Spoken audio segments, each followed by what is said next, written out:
capitalism. This is the coolest thing I have ever seen.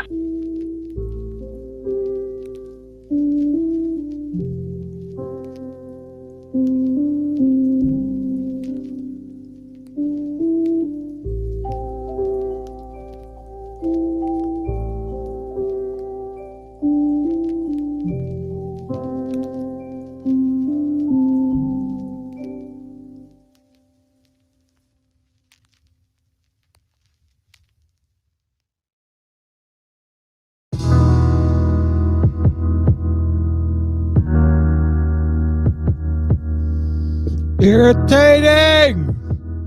God damn it.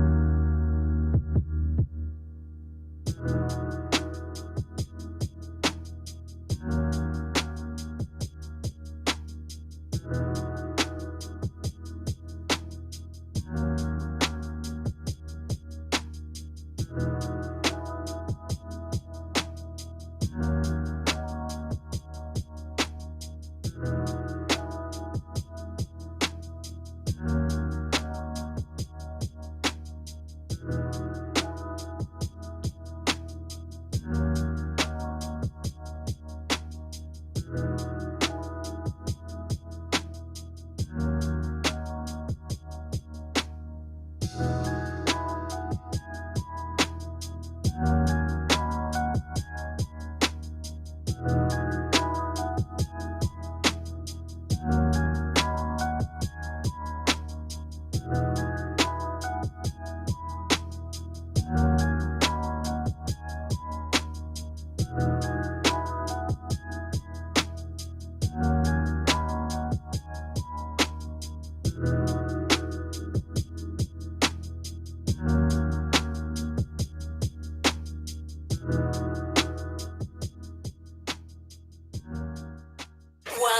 to the Tea Party with Marty Abernathy, a show starring a binary trans woman born in the body of a non-binary atheist, trade unionist, equality advocate, and anarcho syndicalist that self-identifies as an unhinged beer pimp, outraged brigade commander, Breeze Peach police officer, SJW, and a bad faith agent of chaos. Oh my God. By the way, We're streaming live on YouTube, Periscope, Twitch, Mixer, and Facebook. You can follow us on Facebook by searching for Tea Party Podcast. That's the letter T followed by Party Podcast, all one word. And on Twitter and Instagram at Marty Abernathy. You can financially support the show by making a one-time donation by going to trans.fm or by becoming a monthly patron at patreon.com/Marty Abernathy. That's MartyAbernathy. good evening, everyone. God damn it. I don't want to be conspiratorial. I really don't. But it's weird how things like this happen. Let me show you. Let's see. So it's kind of weird. Don't be so sad. I am not going to be so sad. Let me see if I can find it. So a couple days ago, I made a TikTok where I was talking about Israel. And let's see if I can find it. I was basically talking about oh dear. Okay. There's a video that's been going around quite a bit. Let's see if I can pull this. And it was a stitch I did. For those of you not familiar with the TikToks, basically what it is it is like a retweet, only in video form.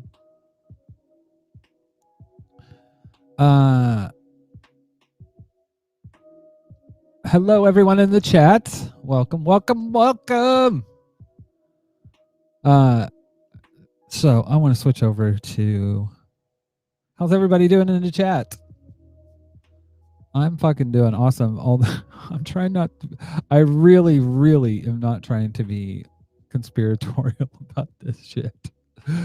But Jesus Christ. So this people have probably seen this video. First off, the guy is right. This person is directed by. So literally, there's a big chunk missing out of this. And I used the hashtag Free Palestine. And what I said was it was state policy. It was a governmental policy is what I said. The funny thing is that people say that Israel is a democracy. This isn't what democracy looks like. This is an apartheid state. Are stealing my house. And if I don't steal it, someone else is going to steal it. Like literally, by the way, that guy is from the Bronx, or I believe he's from New York. But that being said, what he said was absolutely the truth. Because if he didn't steal it, somebody else would. Because that is the policy in Israel. Melanie Davis in the chat said Q and QAnon stands for queer. I don't think so. So yeah, that's how this show's starting out. Like, okay, today I went to YouTube producer and made a tweet with a Free Palestine for my broadcast. And I go to the streaming page and it is fucking gone. So I literally had to make another one really quick and then link it. But man, Jesus. It is so fucking ridiculous and annoying. And you'll see when I play what I'm about to play. The press in this country and in the US literally hides what's going on. Actually.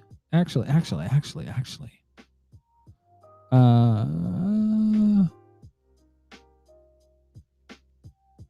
I posted this. Actually, I'm going to play this as well. I wasn't planning on playing my TikToks, but I am going to play this. So I posted this because one of my mutuals on TikTok is a BLM. Her name is Lex, and she's a BLM organizer in Utah. And she posted this morning.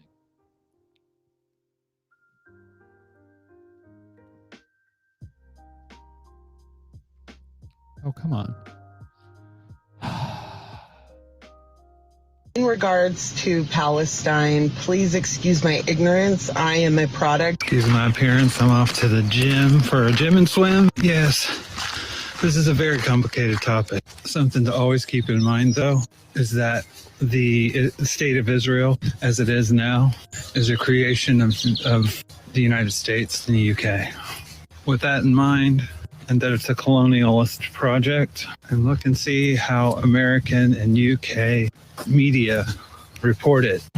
Here's Reuters, basically making it seem like it's a even conflict between. Basically, like they're saying rockets were. In fact, let's go look. Actually, so. Reuters. I don't know how to spell Reuters. Okay, so let's go to their homepage and see how they cover. Gaza conflict intensifies with rocket barrages and airstrikes. Okay, now you have to like fucking analyze this. Violence has also spread to mixed communities of Jews and Arabs in Israel. Okay, so far, it's just 4 days of cross-border fighting showed no sign of abating, and Israel Prime Minister Benjamin Netanyahu said the campaign will take more time.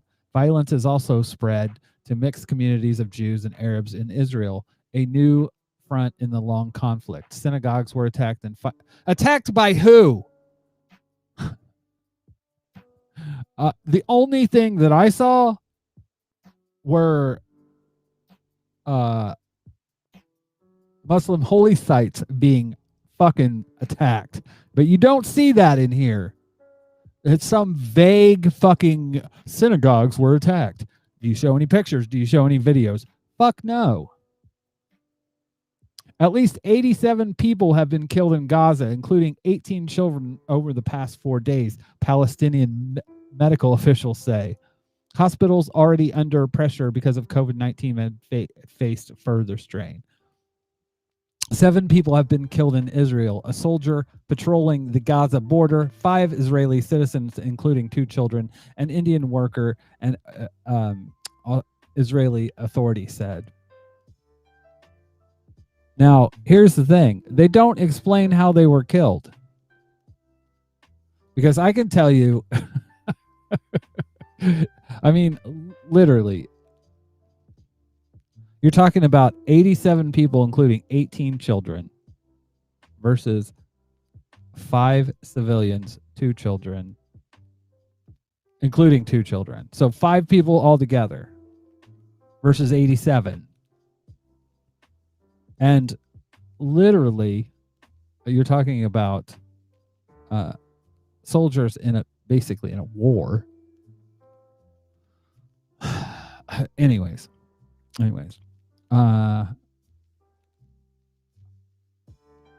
so you go with that, and then you go over to Al Jazeera and see how they are covering it.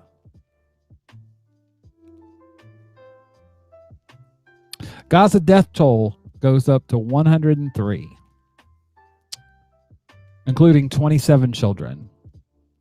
So at least 6 Israelis and 1 Indian national have also been killed. And this is according to Al Jazeera. So 6 to 108. It's not proportional. It's not well, we'll get into that. I want to play some videos, actually. One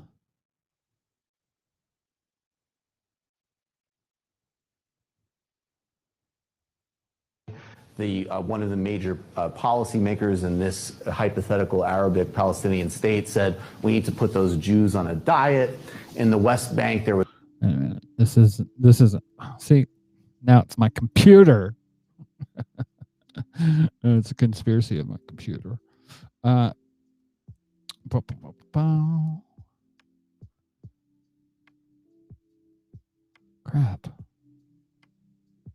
One of the major policymakers in this video. I don't know why this won't play. The video is there.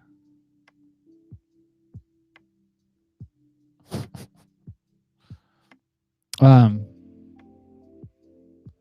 trying to play it. One of the major policymakers in this hypothetical Arabic Palestinian state said. Michael Brooks actually explained. And is supported. So it's not a complex issue. That's the big thing. It's super simple. There's one group that has enormous power. It's the most powerful country in the Middle East. It's backed by the United States. It acts on another population of people with total impunity and is never held accountable for anything. So there's no symmetry in the relationship, period. And just as like a thought experiment, IDW people, if we know that if somehow a population of Jewish refugees ended up in West Bank and Gaza, and an Arabic government in Jerusalem and Tel Aviv had an open air prison in Jewish Gaza, which they bombed with white phosphorus, they killed civilians indiscriminately, and they had no provisions for medicine. They had an embargo that blocked food, that electricity wasn't running, that there was an over 48% unemployment rate, life expectancy and malnutrition statistics were horrifying. That was part 1. Now we'll go to part 2. One of the major policymakers in this hypothetical Arabic Palestinian state said we need to put those Jews on a diet. In the West Bank, there was another Jewish area where there was a little bit more autonomy, but there was regular Arabic settlements where they pulled up the Jewish farmers' foods. They terrorized them with rocks. The security forces broke children's bones, and they couldn't drive on their own roads. We'd all have no problem understanding what that was. So there's nothing complex about it. The second part of your question, it's a pure asymmetry relationship. And the question is rights or not. So that's it. It's not complicated. Well, and that's what has always pissed me off. People will say that Israel is a democracy, and Israel is not a democracy. It's a theocracy. And is it an ethno state?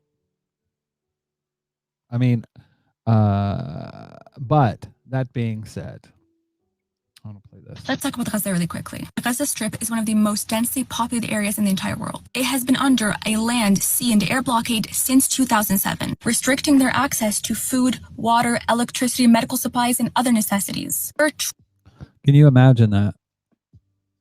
That's 14 years. Trapped and suffocated in what's described as the world's largest open-air prison. These people have been living under a brutal siege for the past 14 years. 95% of their water is contaminated. Imagine how incredibly unbearable and inhumane these conditions are. When they're under attack, they have literally nowhere to go. 43% of the victims have been women and children because Israel targets the homes of citizens in crowded residential neighborhoods. 70% of the population of Gaza are refugees that were displaced by Israel. Israel displaced, trapped, and is now bombing the fuck out of these people. The people of Gaza have a right to self-determination and freedom. The collective punishment that Israel uses is fucking vile. End the 14-year siege on Gaza.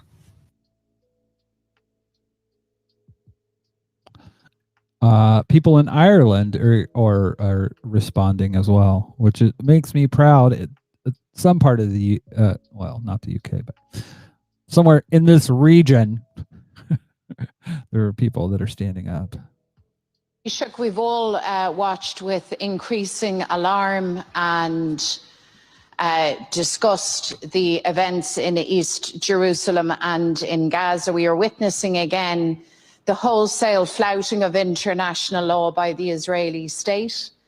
We are seeing the bombardment of Palestinian communities. We're seeing tensions ratcheted high in a situation that is increasingly becoming a humanitarian and a political crisis. The annexation of Palestinian lands is wrong and is against international law. That's what kills me too, is this, unless it's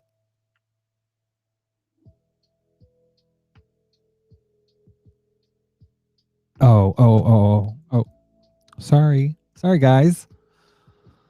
I didn't switch over to VLC. I'm a bad creator. God damn it. Of punishment and humiliation of the Palestinian people is wrong. The occupation of Palestinian land is wrong and against the law. And it is beyond time now that the international community named this, called this out, and confronted. It's really glad. I'm really glad to see that at least there are people that are willing to come out and say what the truth is. This, like, because the United States and the UK, the creation of Israel was something that was created because of the United States and the UK. So let's just get that out of the way. But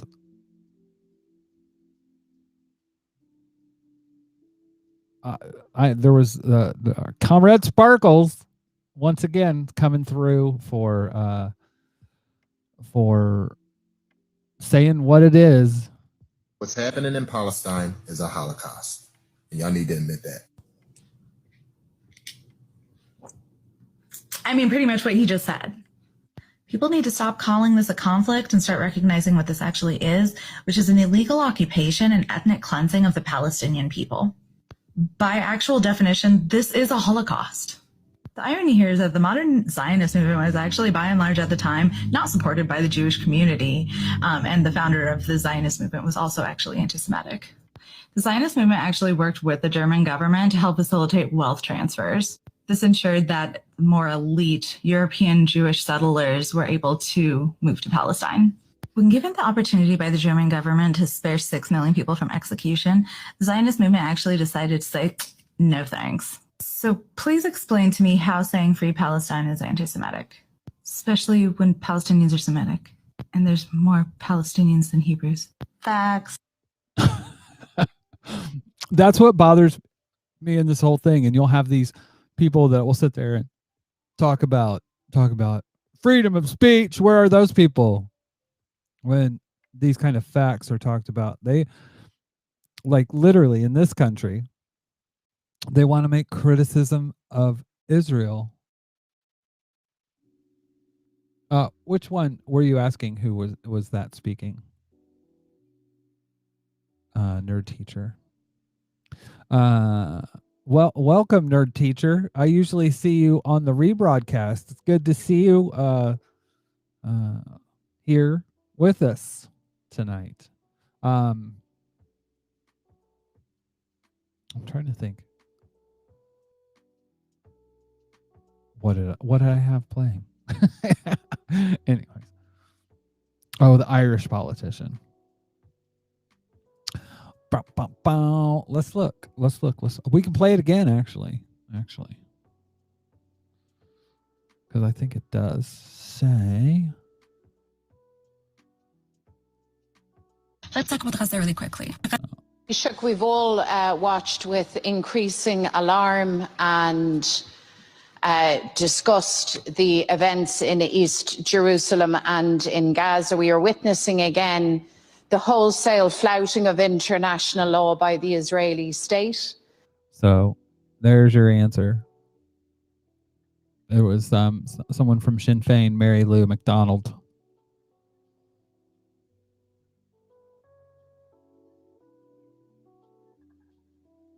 So yeah.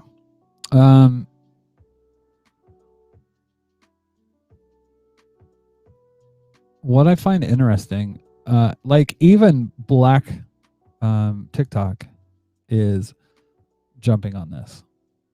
Silence is not an option.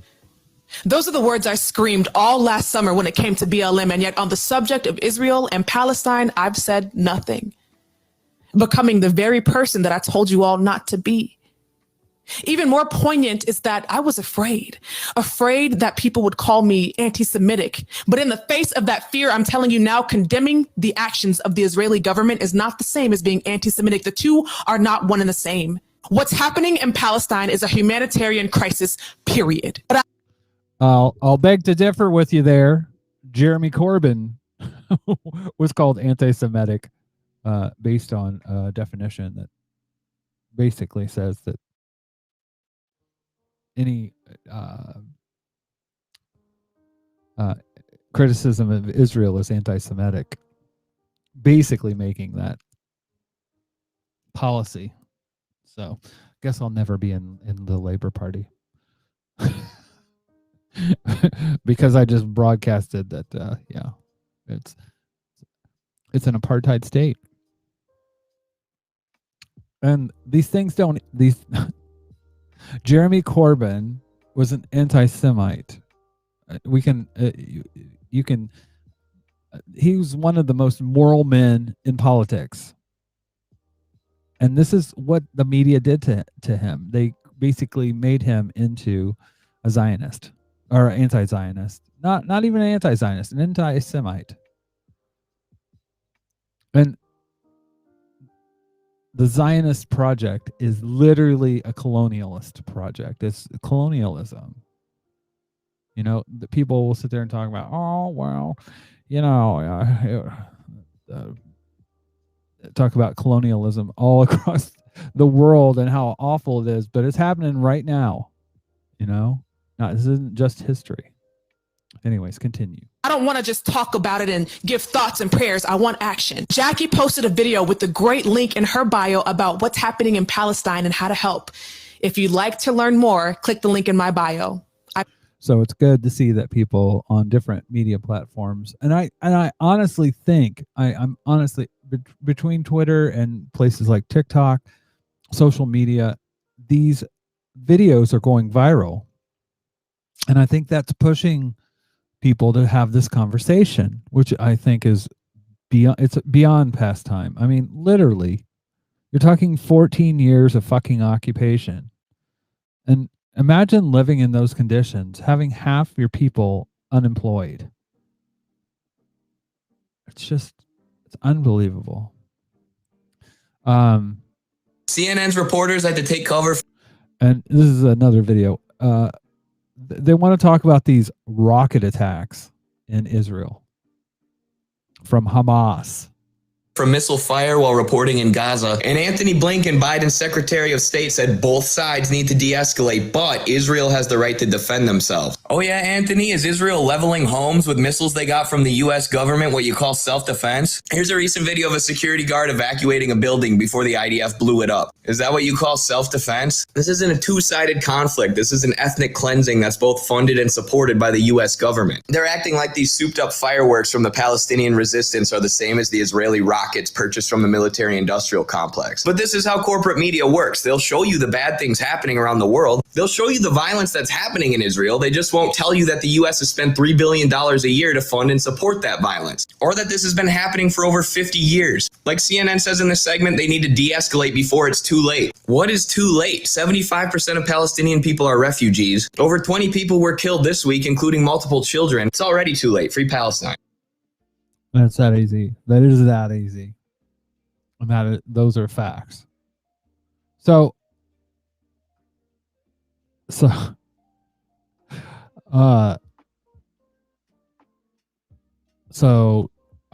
one of the things that I put on the stream tonight was that Joe Biden sucks.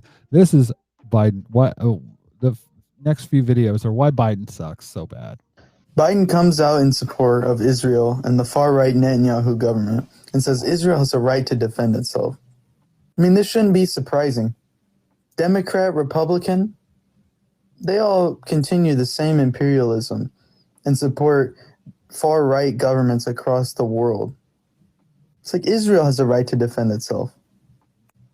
The colonizers, the occupiers, the people taking land, killing Palestinians left and right. Right now, at least 53 Palestinians, including 14 children, have now been murdered by Israeli airstrikes. And politicians like Joe Biden and most of the U.S. politicians are in support of Israel. It's simple. It's not that hard. You're either on the side of the colonizer or the colonized. And it is. Again, it's not hard to understand. It's not a surprise. It's not complex. And you'll get people that will sit there and say, well, if you were in Palestine, they would put you up on a they would kill you being trans. And I'm like, so I should support Israel because they have gay pride. I should deny basic human rights, supporting basic human rights to human beings because Israel has a pride event. A pride event that is born out of hatred of police and of a police action, a police state. Yeah, I don't think so.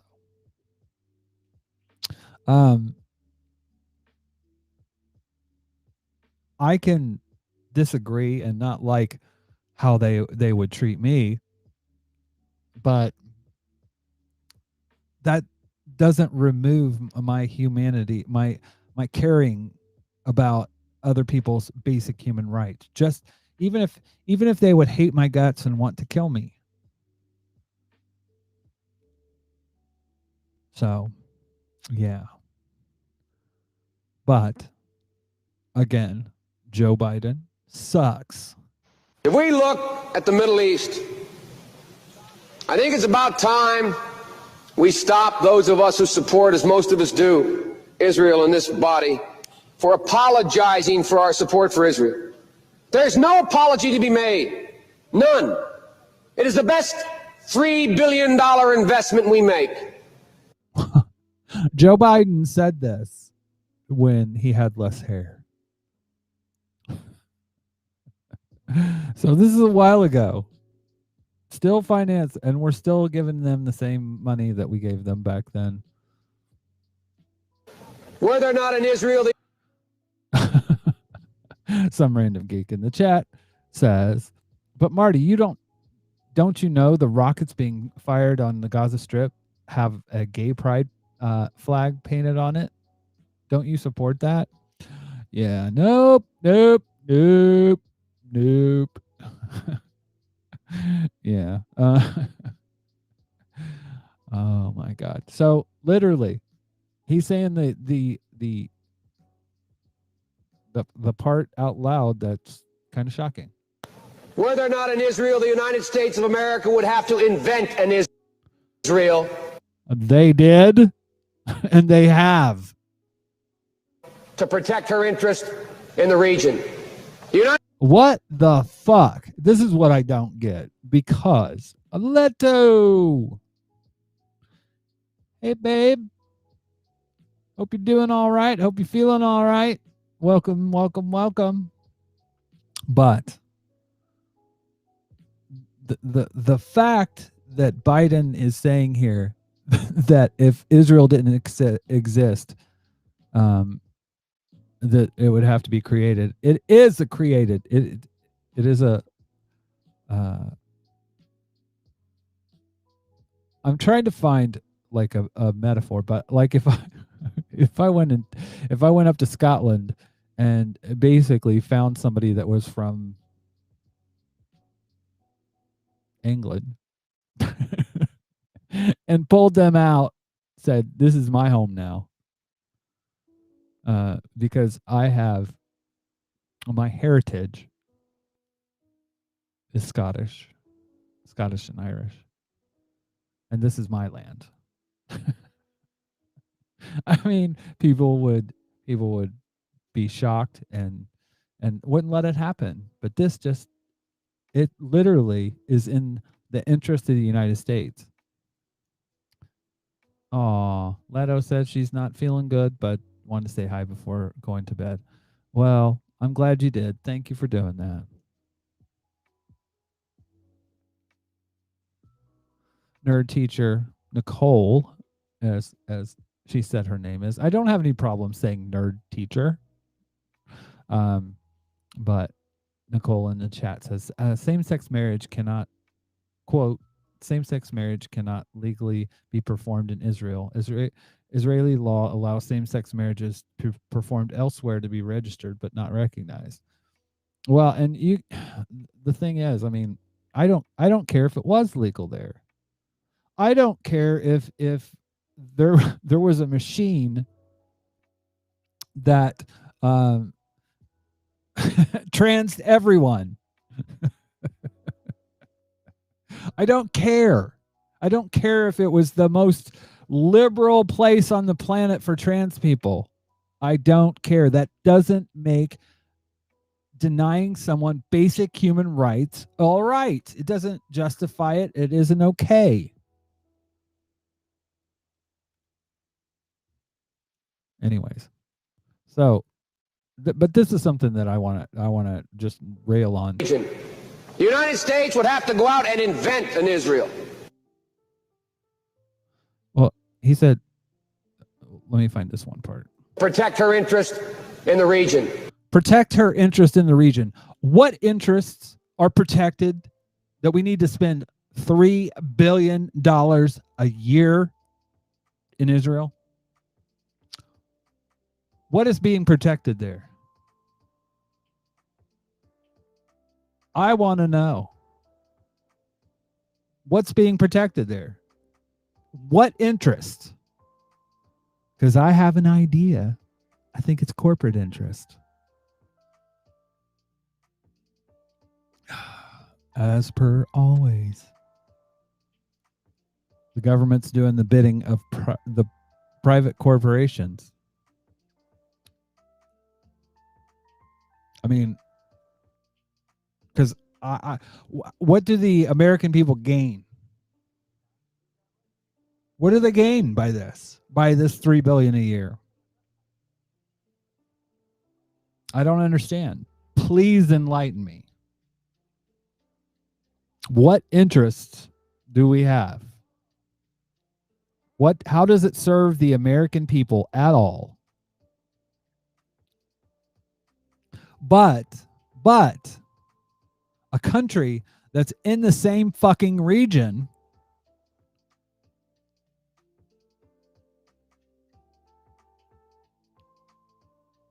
Haiti, what exactly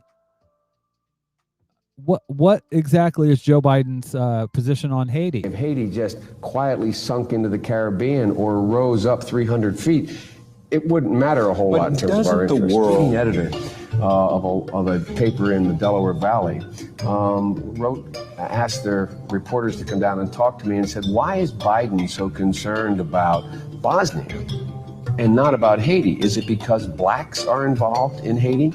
Blacks are what at stake in Haiti, and in Bosnia they are Europeans, whites. If Haiti, a god-awful thing to say, if Haiti just quietly sunk into the Caribbean or rose up 300 feet, it wouldn't matter a whole lot in terms of our interests. In terms of our interests.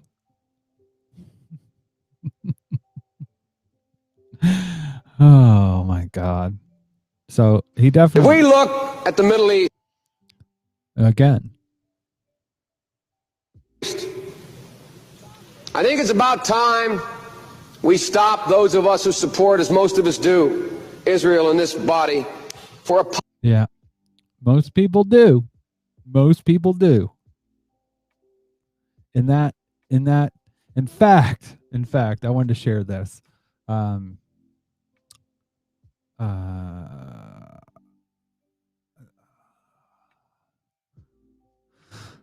fucked my playlist up here, but yeah, and some random geek in the chat says, and a lot of Haitians got deported so far under Biden. He doesn't give a shit. He doesn't care. He doesn't care. He literally doesn't care if they sank into the fucking ocean. Like the dude said it out fucking loud. But I mean, fuck.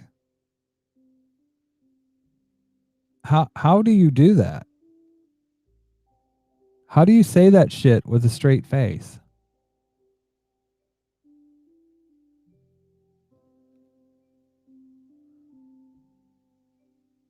Hold on. Okay. So this made me laugh, but because it's cynical, but it's fun. It's the truth. I'm committed to Israel's security. Well, I'm committed to Israel's security, which is why I support the $3.8 billion that we give to Israel. Well, I support the funding, and I met with Netanyahu. Well, I met with Netanyahu first, and I spoke at APEC. Well, I was a keynote speaker at APEC, and I came out to win the Zionists. Well, I was a Zionist in my previous life, and I will be in the next life. That literally is Congress. And why? Why? That's the question I always fucking ask. Why is it in the United States' interest to support a fucking apartheid state? One that Human Rights Watch called it an apartheid state. You know, if you don't want to go and say it's a Holocaust like Comrade Sparkles, go look at what Human Rights Watch said. And it's telling. It's really telling that Joe Biden, I mean, really isn't all that different from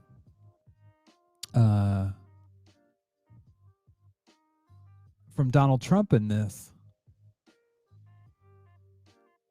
I mean, when it comes to foreign policy, there's not a lot of difference.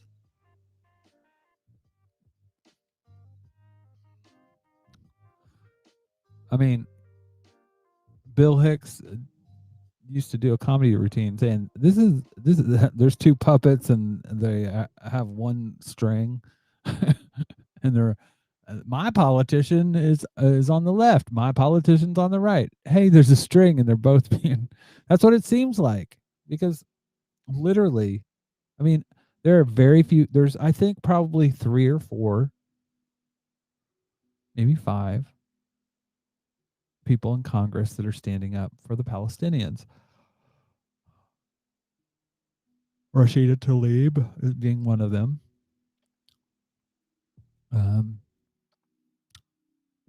But otherwise, it's this kind of just silence when it comes to these atrocities. And Joe Biden or the Biden administration will not talk about. I mean, they literally say that Israel has the right to defend itself from what? They are literally fucking going in. There was a court hearing in Israel that said that they could go in and take more land in East Israel, and that's East Jerusalem, and that's exactly what that video that I played of that guy saying if the court said that was legal, but the world says that's not legal. But because the United States supports this, they can get away with it and not be held accountable by the rest of the world. That's the, and I don't think most people care. That's what's sad.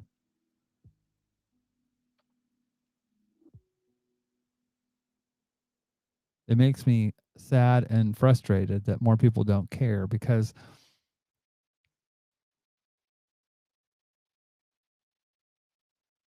I think that when it comes down to it, politics is supposed to be about uplifting your fellow man, you know, about protecting basic civil rights, human rights. And it's really fucked up.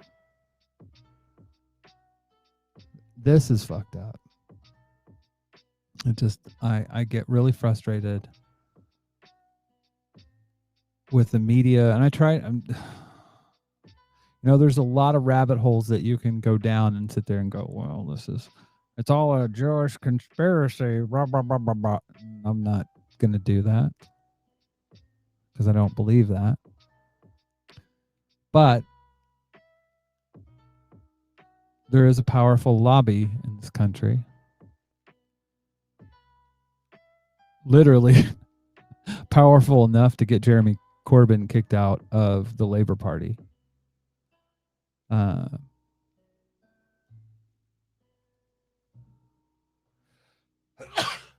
Excuse me. For what they call anti-Semitic. The reason he was kicked out of the Labour Party wasn't because of anything he said, other than that the anti-Semitism row was overblown, basically, is what he said. And if you go look, there's transphobia. There's literally a fucking MP who two of her staff quit. One of them was a lesbian, quit because of her transphobia. There are more trans people in the UK than there are Jewish people. Yet that transphobia isn't investigated in the Labour Party, and the head of the Labour Party taken down a notch because of it. Keir Starmer doesn't even talk about it. Islamophobia. They did a study. Islamophobia is a problem within the Labour Party. Is that tackled? Is that talked about? Nope. There are more Muslim people in the UK than there is Jewish people. So where's the parity? They just wanted to get rid of Jeremy Corbyn. It was a political tool. That's it. But yeah. Anyways, let's get back to the videos. Or wait. I'm gonna move on from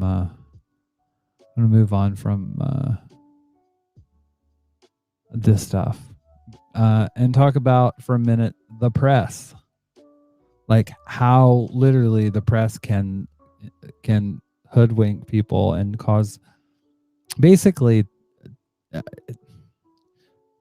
if you want to, I encourage everyone to read or listen to Manufacturing Consent from Noam Chomsky.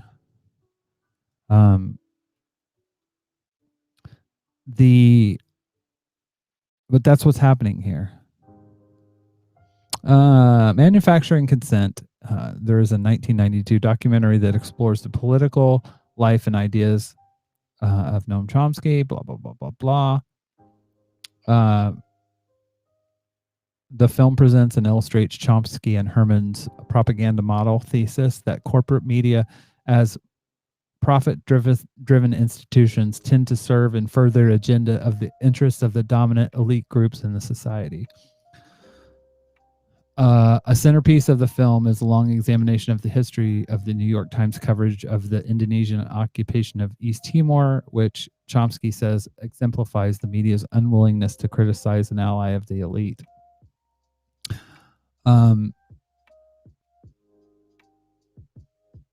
So Chomsky confessed in an onstage interview in 2013 that he's never actually seen the film because he can't stand to watch himself. But I'm told it's a pretty impressive film. But definitely, it's something to check out. Watch the movie, but seeing how this works. Oh, wow. There is the entire book.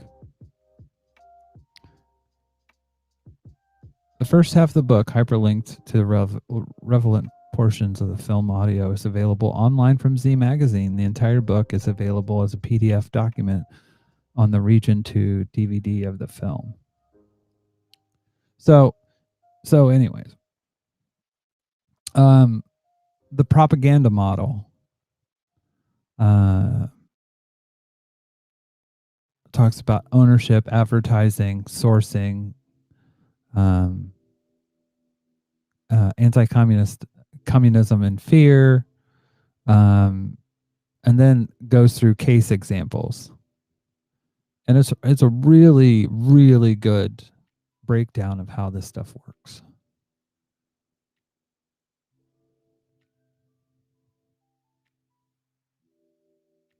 Ooh. By the way, I do want to play another video. Sorry. I found another one. I actually. I'm sick and tired of double standards, and we have to call it right this time. Always the story begins when Palestinian reaction happens. Look at this week, for example. Just watch the news and see what happens. Israel attacked one of the holy sites in Islam, stun grenading people while they prayed. Side note, this isn't just violence against Muslims. They also harassed Christians who went to go pray at the Church of the Holy Sepulchre. They also tried to evict hundreds of families from Sheikh Jarrah, and they bombed Palestine, killing 20 people, 9 of them children. I'm by no means condoning Hamas when they fired rockets back at Israel. But the way people talk about it is ridiculous. Oh yeah, Israel did a horrible thing, but Hamas really shouldn't have done that. Cool. Palestinians should die in silence. It's far more convenient for us to support them if they're just willing to die in silence. Mikey B, who I'll tag down below, actually explains how, according to the UN, the Palestinian retaliation to Israeli aggression was legal. According to international law. So yeah. Oh, some random geek does the work for me. And links to an audiobook of Manufacturing Consent. It is a really important video to watch. Just understanding how it works is, it really does give you an idea. And just like I showed on here, how the difference in how there are these basically differences in the way that this stuff is reported. The US media will do it like it's a 50-50 thing. Oh, Hamas is just attacking the poor Israeli people with their rockets. What they don't say is that America funded a system that basically those rockets can't penetrate or rarely penetrate. But this is what happens in fucking Gaza. Like they literally demolished the tallest building in Gaza.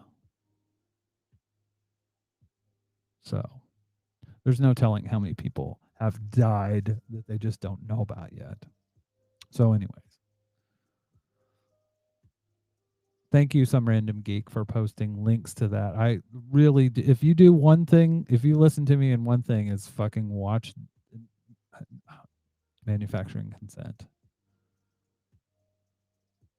It's a very important film. It just helps you to understand literally how this kind of thing works in the United States. This propaganda model. Let me have a look at the playlist. See where we're at. But what I'm saying is, it's not the power of the press to change. Fuck. Oh God damn it. I'm showing all my secrets.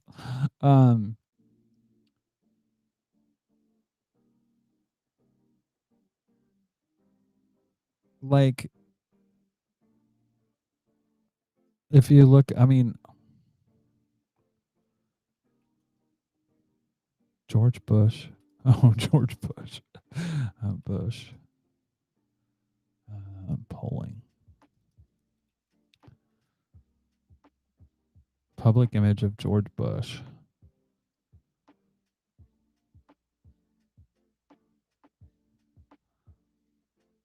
I wonder if it talks about post-presidential image 2010.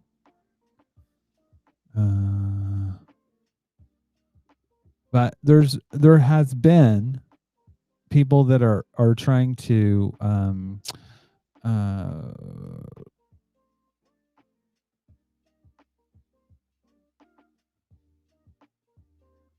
trying to see if there's actually,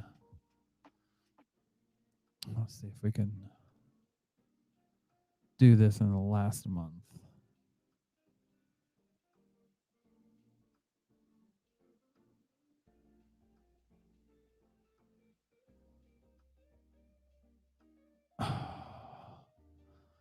They're basically making him look like he is a hero, or they're repairing his image.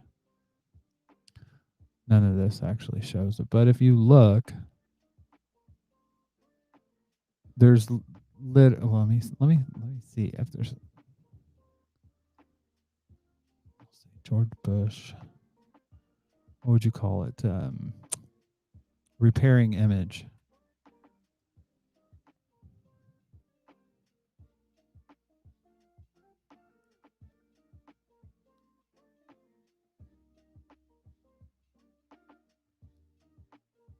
Anyways. But this goes in line with this. I thought about the George Bush thing. I should have prepared a little bit better and actually had had some video footage of this. But literally, check this shit out. This is so disgusting that a majority of Democrats have a favorable view of Liz Cheney. A majority of Democrats. This is the person that is her policy positions are horrible. Just like any other fucking Republican.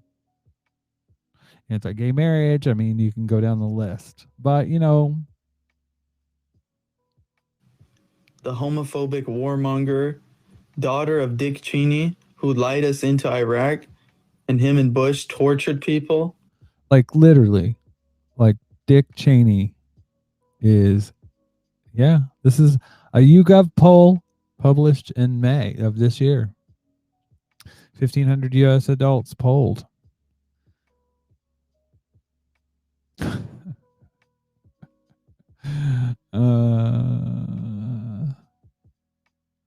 9% very favorable. 21% or 22%. Somewhat favorable. Somewhat unfavorable. Very unfavorable. Don't know. So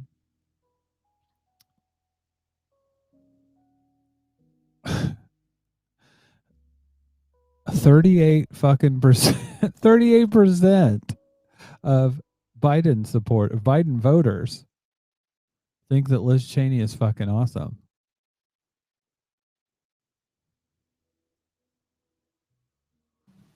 They're responsible for millions of lives.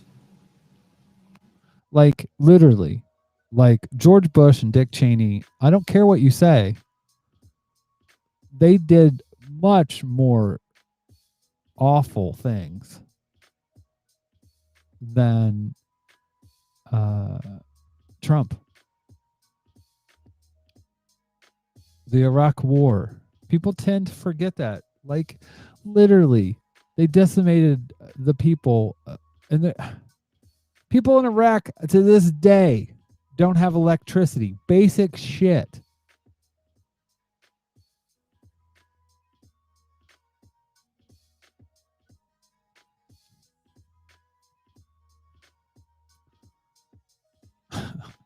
Some random geek said, I did have a liberal say to me, I wouldn't mind having like someone like George Bush in the White House. That would be preferable to Trump. Yeah, and no fucking way. Trump was an asshole. George Bush is a fucking war criminal. A genocidal fucking war criminal that went to war for no fucking reason. Trump didn't do that.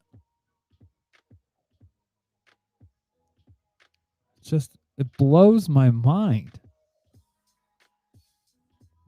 She's a far-right conservative, and more Democrats have a favorable view of her than Republicans. This is due to the media propping up and supporting anyone who is anti-Trump.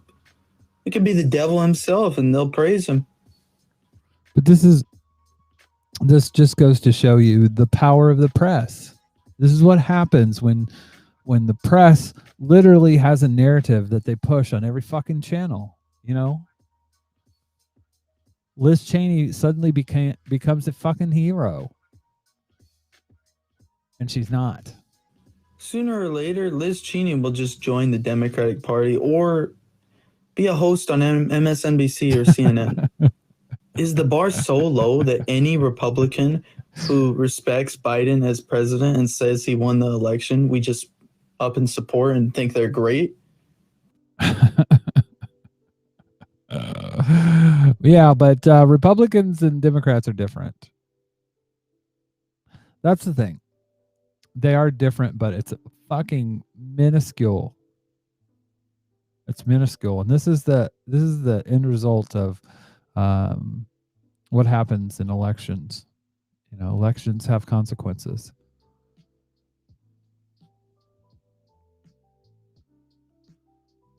I wish my playlist was a little better. It's all fucked up now. So I mean, you did open the door for trans people, but then you ran in and slammed that shit shut behind your flat ass. And that is the truth.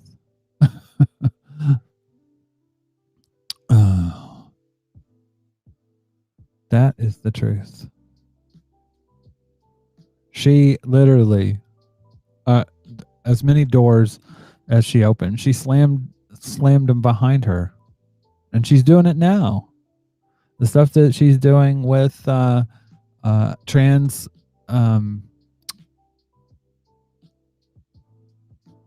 athletes. Oh, it's just basic fairness.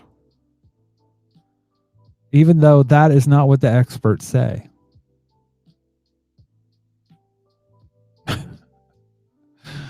Oh dear.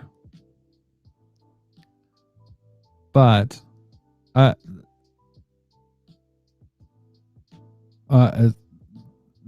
quicker she gets off the national stage, the better I think it is for trans people. I did find this so I find it ironic that there's a Asian creator on TikTok, and this was her post. This is one of her videos. So she says, an observation that every single one of my harassers has been white women. No nuance. Their tactics are the same. Come at me first with disrespect.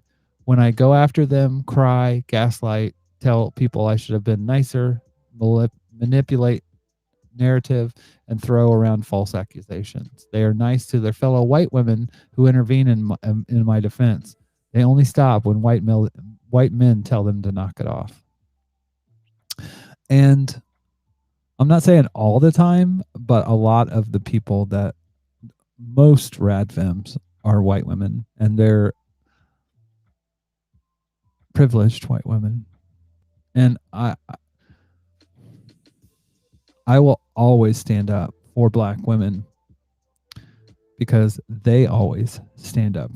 The majority of the times that I've seen cis women standing up for trans women, it's been black women. And I don't think that's a coincidence.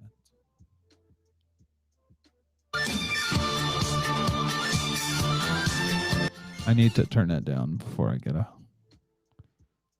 a copyright violation. So yeah, I just played that because I thought it was interesting from the aspect of being trans and having the same kind of experience.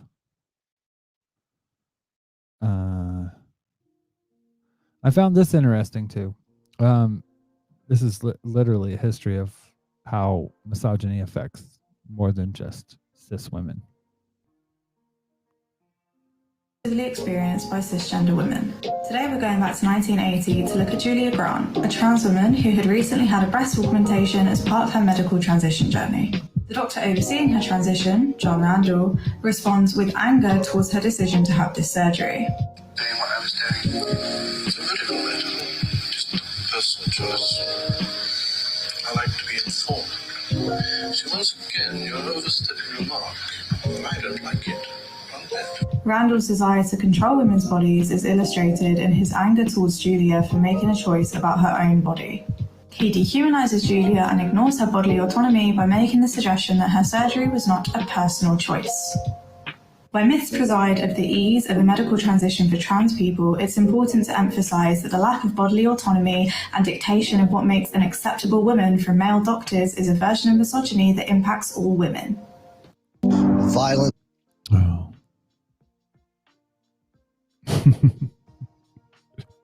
I don't know why that played straight off because I have this set to not play, but good night, nerd teacher. Good night, Nicole. Good night. Some random geek says Republican Senator Satan denounces Trump's actions to the applause of most Democrats. Yeah, I can see it. Anyways, I do want to end with some comedy here.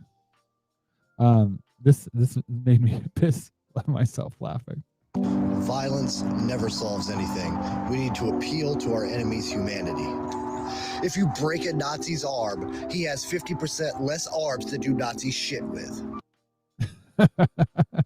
And that, my friends, is the difference between a liberal and a leftist. Oh yeah, that's right to the point. And true. And true.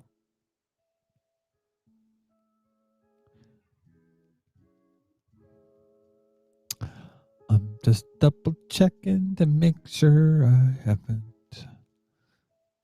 missed anything. It's going to be a short show tonight, I think. By the way, I did a show. Sometimes I will do something like this. There will be a show on Saturday. But sometimes because life happens, I'm not going to apologize for that. I'm going to stick to doing 2 shows a week, but some time, whether it be work or life commitments, I need to prioritize. But if you keep, if you're subscribed to YouTube, you'll get a notification. Ha! Jonathan knows where I'm going. CharityLinks.page for all your mutual aid needs. Thank you, Jonathan. Right on time.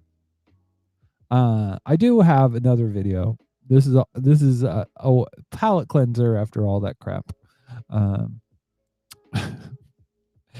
This just made me laugh.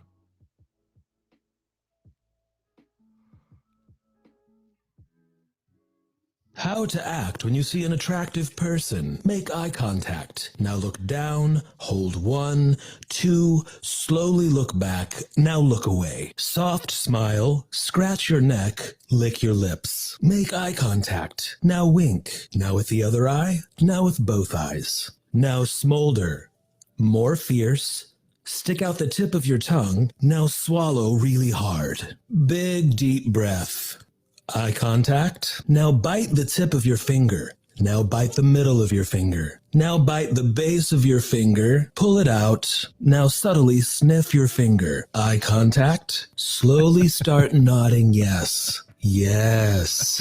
Now a little crazy in the eyes. Keep nodding, more crazy, and relax. Look back at them very quickly. Now look them up and down. Now lick your teeth and snap. Good advice. Jonathan in the chat says, and this Sunday, Social Justice Alchemy is back with a patron show at 7 p.m. UTC. Yeah. I don't know if I'll be at that or not. Yes, I will. Yes, I'm off on Sunday. See, this is where it all goes pear-shaped. Because sometimes I work and sometimes I don't.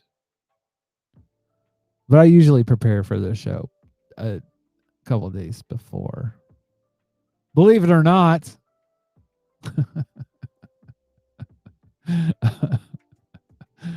Oh, yeah.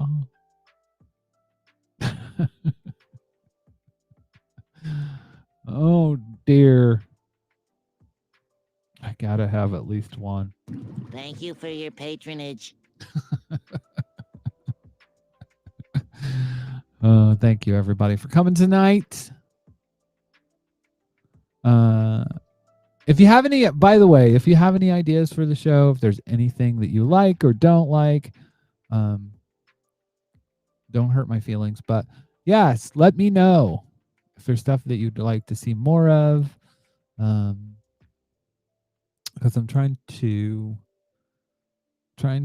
or if there's things that I can do better that it will kind of help you find the content or content that you would like to see. Anything. Just Jordan Joan P in the chat says, liberals, I'm all for human rights as long as those people are still under my foot. Well, the thing is, I mean, if you go and you look what Martin Luther King said about liberals, pretty spot on. Pretty spot on. They care more about civility than they do justice. That's fact. And that's literally the difference.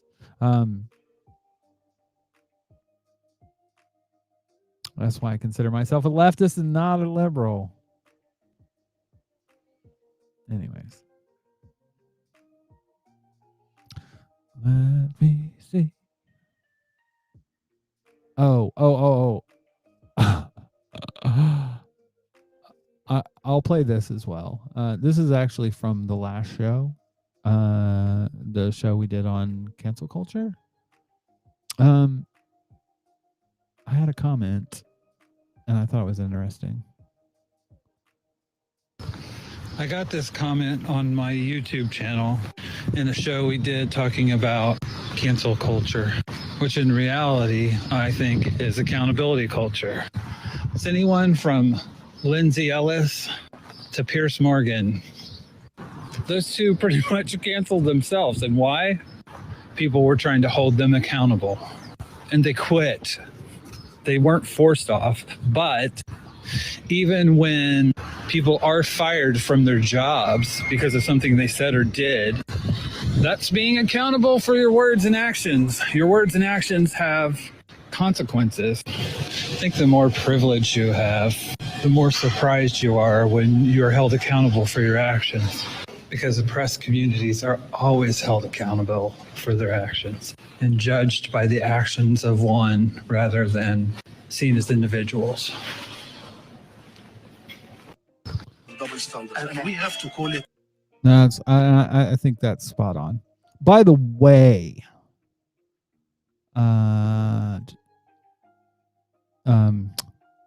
something that somebody pointed out. I didn't know about this person, Dora Richter.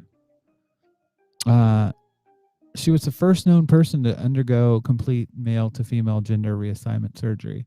She was one of a number of transgender people in the care of research pioneer Magnus Hirschfeld at Berlin's Institute of Sex Research. Interesting thing. The Berlin Institute for Sex Research. It's translated as an Institute of Sex Research, Institute of Sexology. Literally, when you see pictures of book burnings, of Nazi book burnings, it's of this clinic. So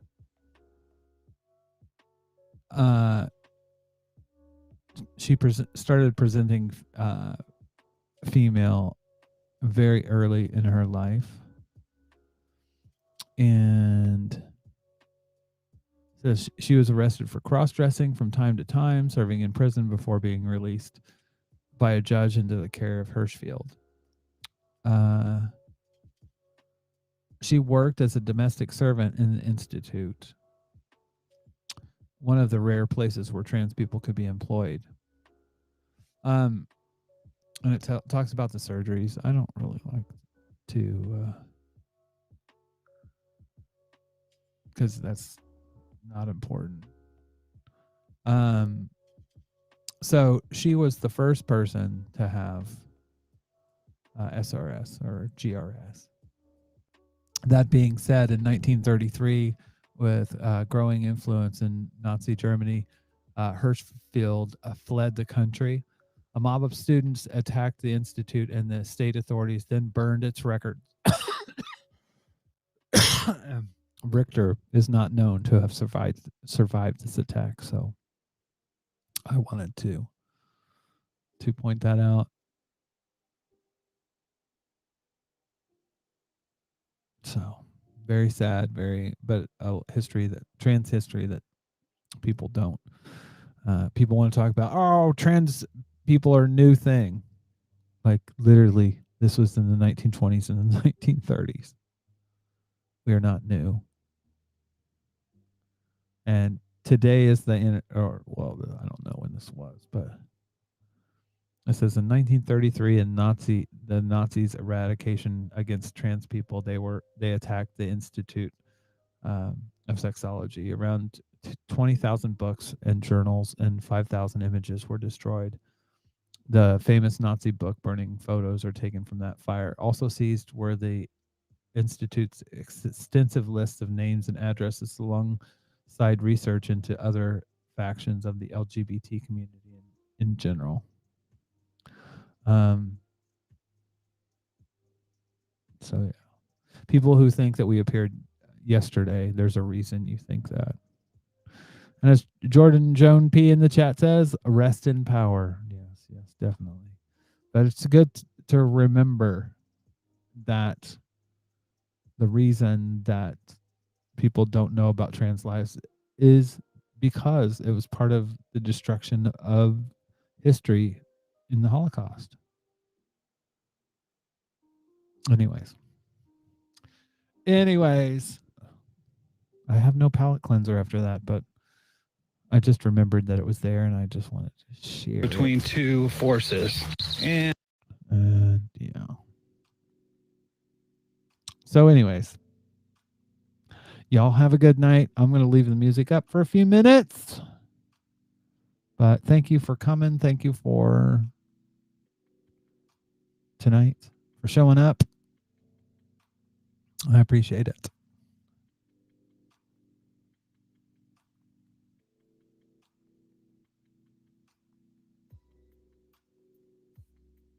You can call the show. No, you can't call this show.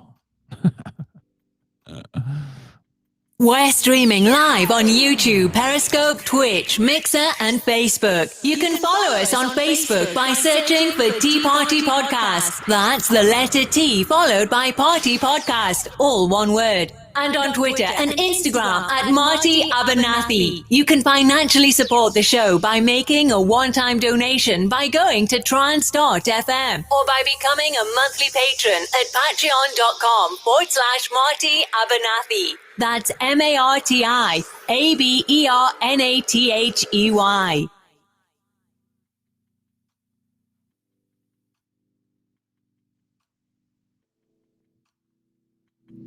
Have a good night, everyone. I'll see you on Saturday.